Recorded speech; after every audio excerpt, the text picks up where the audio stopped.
What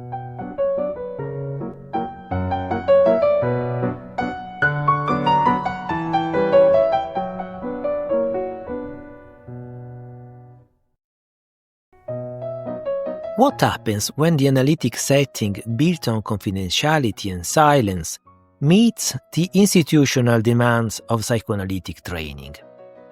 Can the frame of supervision truly preserve the integrity of the analytic pact, or does it inevitably put it at risk?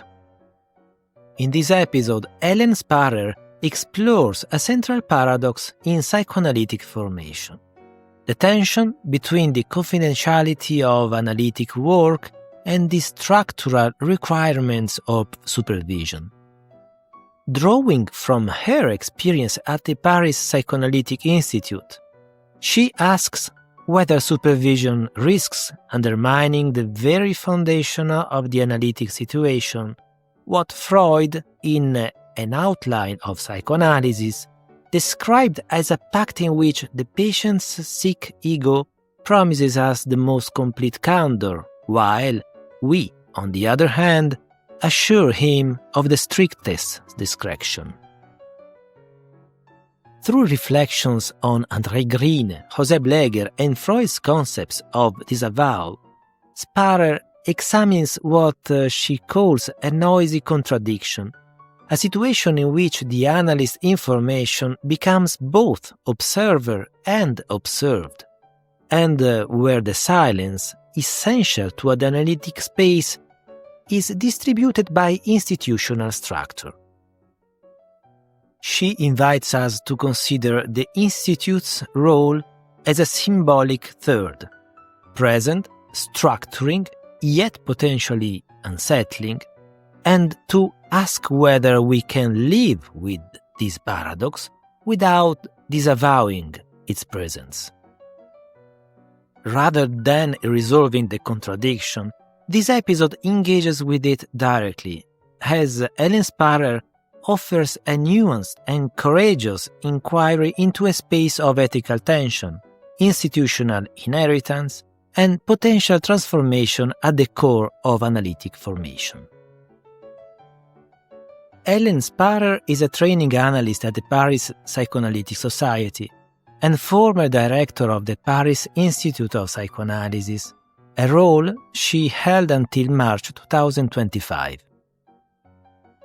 She has served as co-chair of the Applicant Society's Committee of the IPA, where she contributed to the evaluation of emerging psychoanalytic groups seeking IPA recognition. She is also an associate editor of the International Journal of Psychoanalysis, where she is part of the education section, and a scientific advisor for the Yearbook of Psychoanalysis. From 2009 to 2019, she was on the editorial board of the Revue Française de Psychanalyse. Most recently, she was elected to the IPA board as a European representative. Her scientific work and publications focus on the unconscious ego, supervision, training, the frame, and ethics. She has also written on countertransference phenomena, including the function of the analyst's dream in the treatment process. I am Gaetano Pellegrini with Talks on Psychoanalysis, the IPA podcast devoted to topics published in the IPA Society journals and Congress debates worldwide, featuring the original voices of the authors. This podcast series, published by the International Psychoanalytical Association, is part of the activities of the IPA Communication Committee. Editing and post-production Massimiliano Guerrieri. And to stay informed about the latest podcast releases, please sign up today.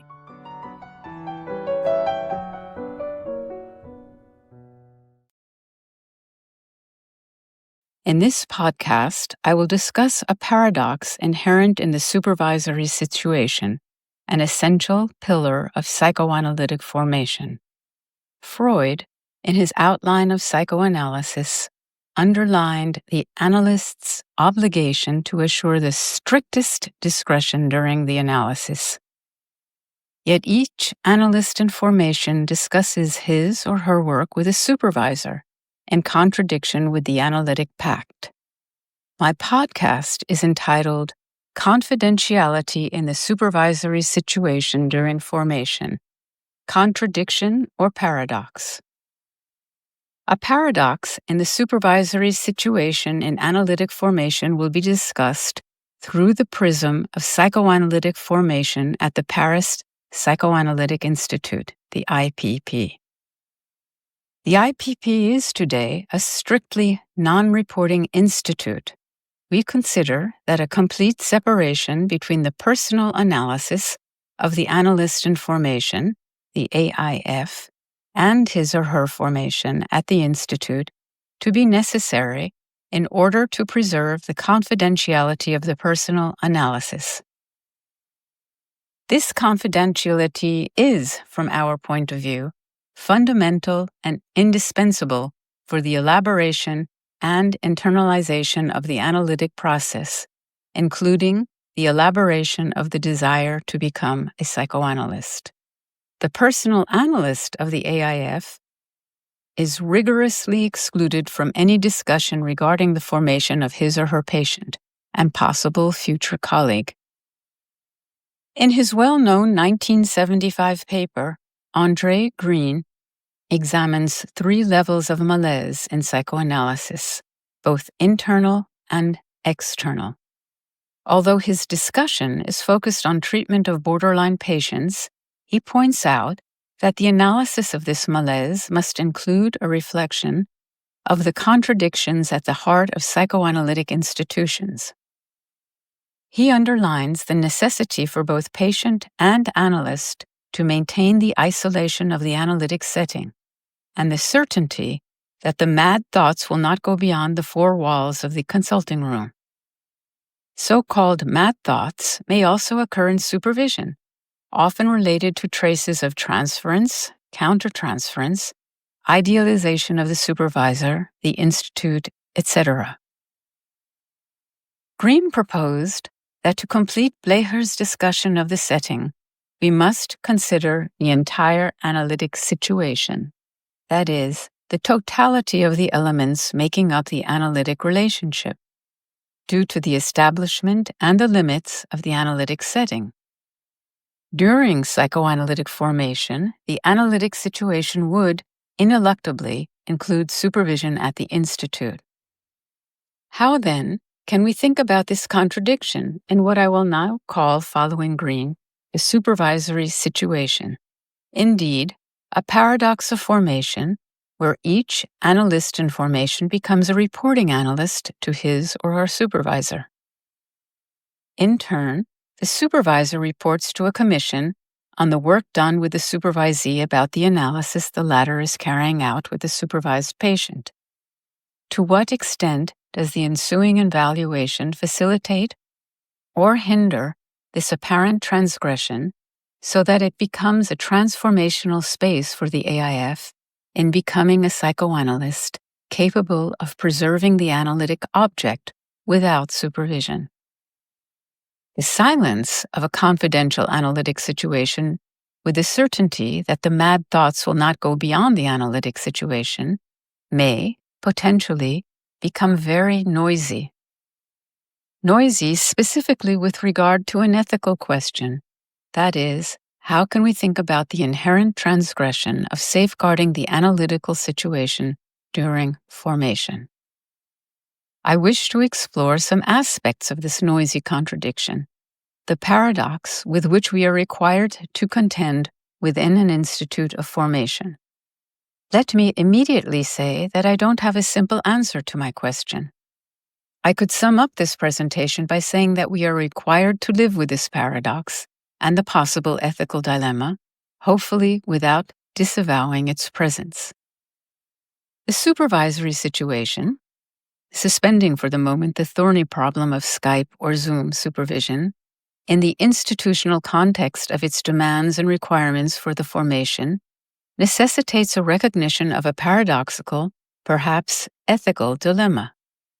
Let us recall Freud's remark regarding the pact of the analytic situation, wherein the patient promises the most complete candor, while the analyst assures the patient of the strictest discretion.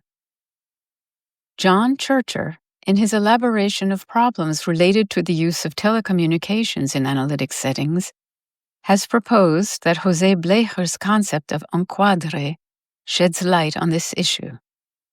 In order to preserve the silence of the supervisory situation in its traditional format, wherein the AIF presents to the supervisor his or her work with the patient, we cannot disavow the apparently contradictory noisy aspect, so to speak, of an institutional setting which alters a fundamental rule of privacy and confidentiality of analytic work with a patient, rule which we at the IPP, as I said earlier, consider indispensable for a patient to internalize the free associative analytic process. I would like first to take a moment to discuss Freud's different and evolving use of disavowal in his work. In a 1910 footnote added to the 3 essays, Freud underlines that it is the absence of the female penis which is deeply felt. The profound significance of what is absent or lacking would be incorporated into the Freudian metapsychology with the introduction of disavowal, initially in 1924, and most importantly, in 1938. Disavowal, as opposed to repression, is a defense against the claims of external reality. What is disavowed, lacking in the external reality, can only be understood in its context, that is, the setting or frame of what is perceived. Are the demands of the institutional reality such that we have not perceived what is absent? This contradiction is inherent in the analytic formation in a psychoanalytic institute, specifically that the supervisory couple transgresses the pact of strict discretion. Some institutes require that a patient be informed of the AIF's institutional status. Does this solution facilitate the AIF's reflection on his or her capacity to transform within a paradox, that is, to reflect, associate, and interpret within the madness of this contradiction?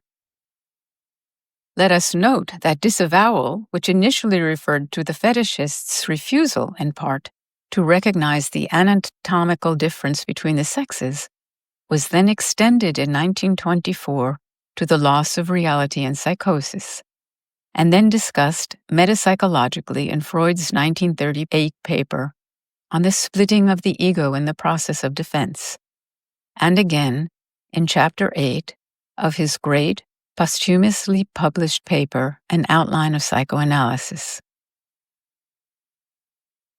Bear with me while I quote from the outline, in which Freud extends his idea about the splitting of the ego, where 2 attitudes persist side by side throughout the subject's life without influencing each other. The ego often enough finds itself in the position of fending off some demand from the external world, which it feels distressing, and that this is effectuated by means of a disavowal of the perceptions which bring to knowledge this demand from reality. Disavowals of this kind occur very often, and not only with fetishists. It is indeed a universal characteristic of neuroses that there are present in the subject's mental life, as regards some particular behavior, 2 different attitudes, contrary to each other and independent of each other. Freud, of course, is discussing the psychic functioning of individual subjects who must contend with the psychic problem of what is perceived as absent, lacking, in relation to what is present in the external reality. The questions that Churcher addresses with regard to the problem of confidentiality when using telecommunication devices for analysis or therapy suggests that a radical response is required. Is it sufficient to live with and accept the paradox that using telecommunication devices for therapy or analysis is a contradiction with regard to the necessity of confidentiality? Churcher writes, in reference to Blecher's work on the setting, that he, Blecher, wants to consider it, the setting, when it is being seen as non-problematic, in order to show that in fact it is a problem which hasn't been recognized as such. This, of course, can be understood in the context of absence and presence. In an analogous vein, I am suggesting that the institutional setting raises a problem which may not have been recognized, or shall I say seen or recognized as such. The first Paris Institute, created in 1934 by Marie Bonaparte, was closed at the onset of World War II. It was a reporting society. The second, opened after the war, set off what was to become the first major split in 1953 in the French psychoanalytic community, specifically having to do with the formation of the candidates, as they were then called. The regulations stipulated the candidate will not undertake an analysis with a patient without the agreement of his analyst. It would not be until 1959 that Sacha Nacht, then director of training, noted that the personal analyst's intervention could have perverse repercussions, and he thus put a definitive end to the training analyst's intervention in the formation of his patient. Among the numerous French societies that were subsequently created following this split, two of which, the APF and the SPRF, ultimately became constituent members of the IPA, each elucidated their own thinking about formation, which I will not develop here. All, however, maintained the conviction that the analyst of the AIF was not to be included at any point in the formation.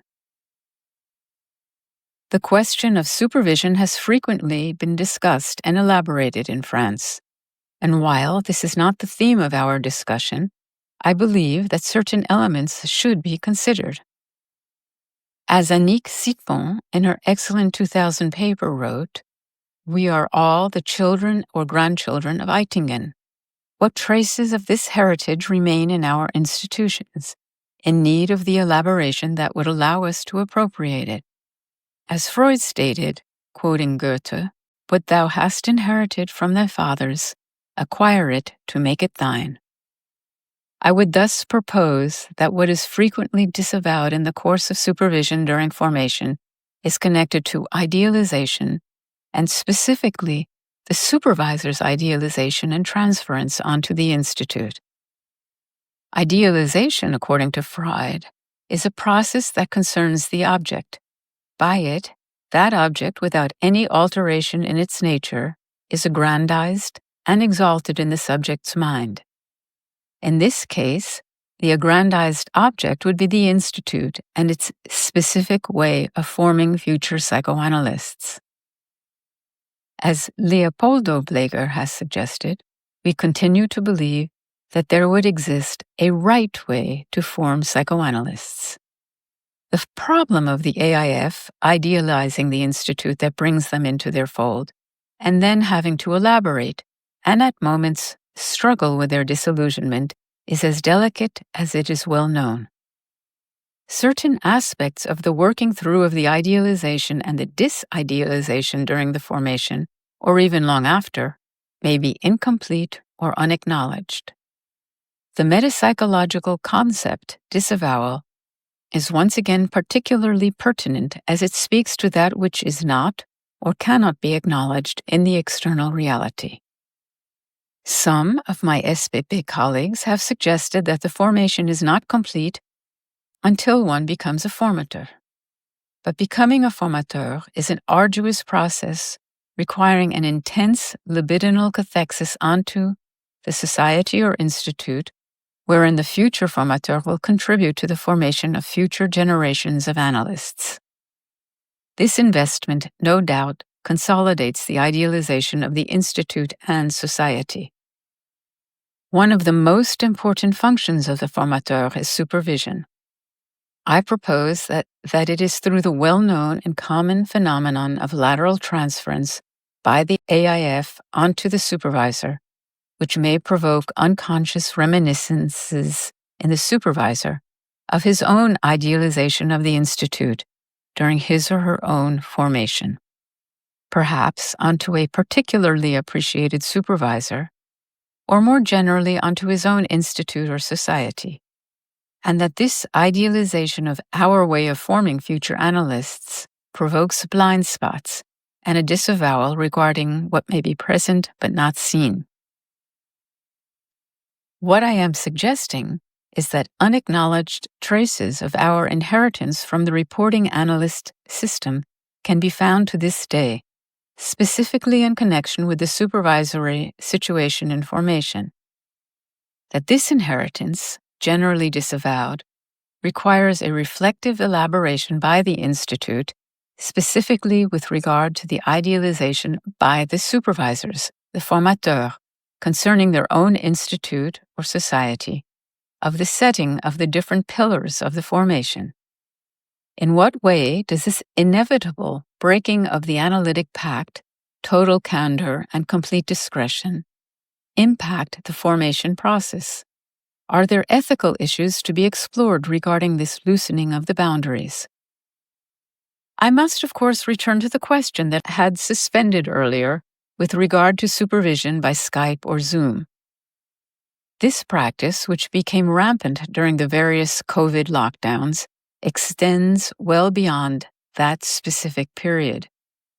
Supervision by Skype or Zoom is common when working with AIFs from different countries, and sometimes those from areas distant from the Institute, even if within the same country.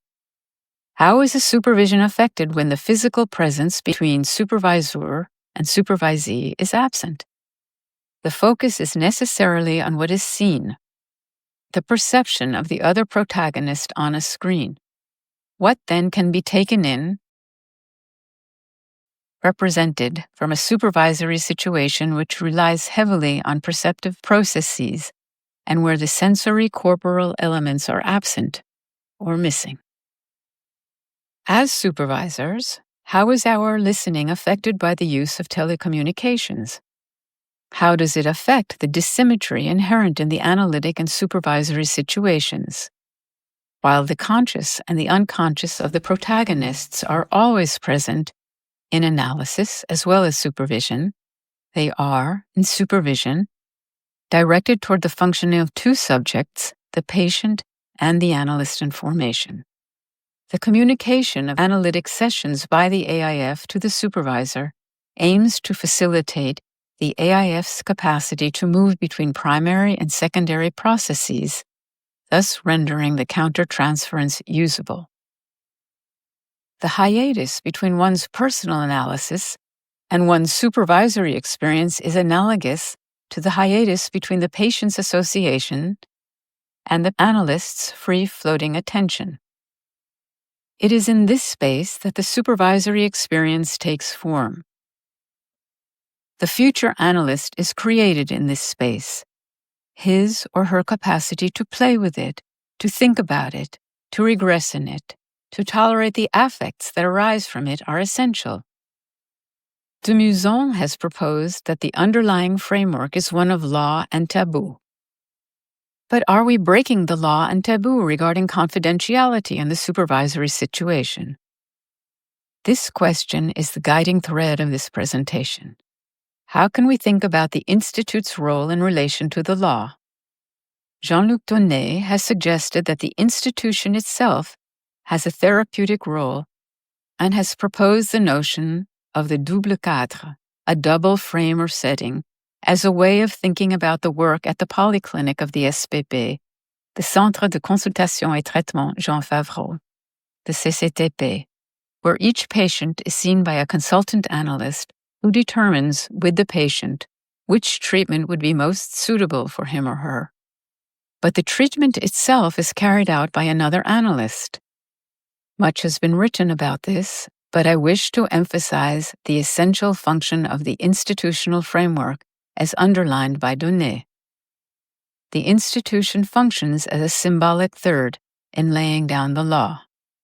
At the CCTP, if a treating analyst finds him or herself in difficulty with a patient, she or he may transgress the analytic pact and present the work before colleagues in the bi-monthly meeting. Is there an analogy with regard to the place or role of the Institute in its tertiary function during formation, silent, although always present. The institute is designed to be a present and relatively silent third. All AIF must hold and juggle with the two ineluctable institutional evaluations, admission and validation. The institute, which forms future psychoanalysts, must also function as a symbolic third in maintaining the law. I am not so much suggesting that we change it, but that we think about it and the issues involved which are inherent in the ineluctable paradox of the analytic formation. Thank you.